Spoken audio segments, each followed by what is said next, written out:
Big boss Kannada season 11ರ ಕೊನೆಯ ಕಿಚ್ಚನ ಚಪ್ಪಾಳೆ ಪಡೆಯಲಿರುವ ಸ್ಪರ್ಧಿ ಇವರೇ ನೋಡಿ. ಬಿಗ್ ಬಾಸ್ ಕನ್ನಡ ಸೀಸನ್ 11ರ ಕೊನೆಯ ಕಿಚ್ಚನ ಪಂಚಾಯಿತಿಯಲ್ಲಿ ಕಿಚ್ಚನ ಮೆಚ್ಚುಗೆಗೆ ಚಪ್ಪಾಳೆ ಯಾರು ಪಡೆಯಲಿದ್ದಾರೆ ಎನ್ನುವ ಕುತೂಹಲ ಹೆಚ್ಚಾಗಿದೆ.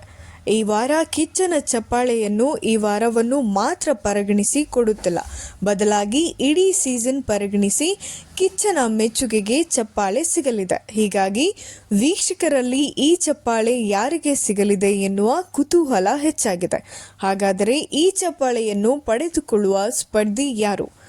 ಬಿಗ್ ಬಾಸ್ ಕನ್ನಡ ಸೀಸನ್ 11 ಪೂರ್ಣಗೊಳ್ಳಲು ಇನ್ನೇನು ಕೆಲವೇ ದಿನಗಳು ಬಾಕಿ ಇವೆ ಎಂದು ಅಂದರೆ ಡಿಸೆಂಬರ್ 19 ಕಿಚ್ಚ ಸುದೀಪ್ ಅವರ ಕೊನೆಯ ಪಂಚಾಯಿತಿ ನಡೆಯಲಿದೆ. ಈ ವೇಳೆ ಸುದೀಪ್ ಅವರು ಈ ಸೀಸನ್ ಅನ್ನು ಪರಿಗಣಿಸಿ ಯಾವ ಸ್ಪರ್ಧಿ ಉತ್ತಮವಾಗಿ ಆಡಿಕೊಂಡು ಬಂದಿದ್ದಾರೆಂದು ಹೇಳಿ ಮೆಚ್ಚುಗೆ ವ್ಯಕ್ತಪಡಿಸಿ ಚಪ್ಪಾಳೆ ತಟ್ಟಲಿದ್ದಾರೆ. ಸೀಸನ್ 11ರ ಕೊನೆಯ ಕಿಚ್ಚನ ಚಪ್ಪಾಳೆ ತ್ರಿವಿಕ್ರಮ್ಗ. ಕಿಚ್ಚನ ಚಪ್ಪಾಳೆ ಪಡೆದುಕೊಳ್ಳಲು ಕೆಲ ಸ್ಪರ್ಧಿಗಳು ಬಿಗ್ ಬಾಸ್ ಮನೆಯಲ್ಲಿ ಹೈಲೈಟ್ ಆಗಿ ಕಾಣಿಸಲಿದ್ದಾರೆ. ಇವರಲ್ಲಿ ತ್ರಿವಿಕ್ರಮ್ ಮೊದಲನೆಯವರು.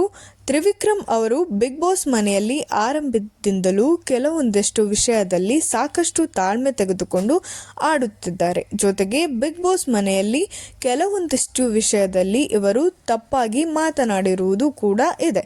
ಆದರೆ ಈ ವಿಷಯವನ್ನು ಬೇಗ ಬಗೆಹರಿಸಿಕೊಳ್ಳುವಂತಹ ಕೆಲಸವನ್ನು ಮಾಡಿದ್ದಾರೆ.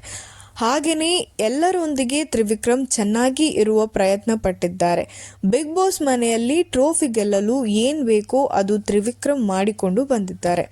ಅಲ್ಲದೆ ತ್ರಿವಿಕ್ರಮ್ ಅವರು ವಾರದಾದ್ಯಂತದಲ್ಲಿ ಸುದೀಪ್ ಅವರು ಕೊಡುವ ಪ್ರತಿಯೊಂದು ಇನ್ಪುಟ್ಗಳನ್ನು ಸರಿಯಾಗಿ ಗಮನಿಸಿ ಅದಕ್ಕೆ ತಕ್ಕಂತೆ ನಡೆದುಕೊಂಡಿದ್ದಾರೆ.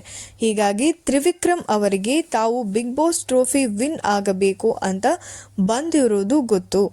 ವಿನ್ ಆಗಲು ಏನು ಬೇಕು ಅದನ್ನು ಅವರು ಈವರೆಗೂ ಮಾಡಿಕೊಂಡು ಬಂದಿದ್ದಾರೆ. ಟ್ರೋಫಿ ಪಡೆಯಲು ಬೇಕಾದ ಪ್ರಯತ್ನಗಳೆಲ್ಲವನ್ನು ಅವರು ಮಾಡಿಕೊಂಡು ಬಂದಿದ್ದಾರೆ. ಹೀಗಾಗಿ ತ್ರಿವಿಕ್ರಮ್ ಈ ವಾರ ಕಿಚ್ಚನ ಮೆಚ್ಚುಗೆ ಪಡೆಯುತ್ತಾರಾ? ಸಾಧ್ಯತೆ ಹೆಚ್ಚಾಗಿದೆ.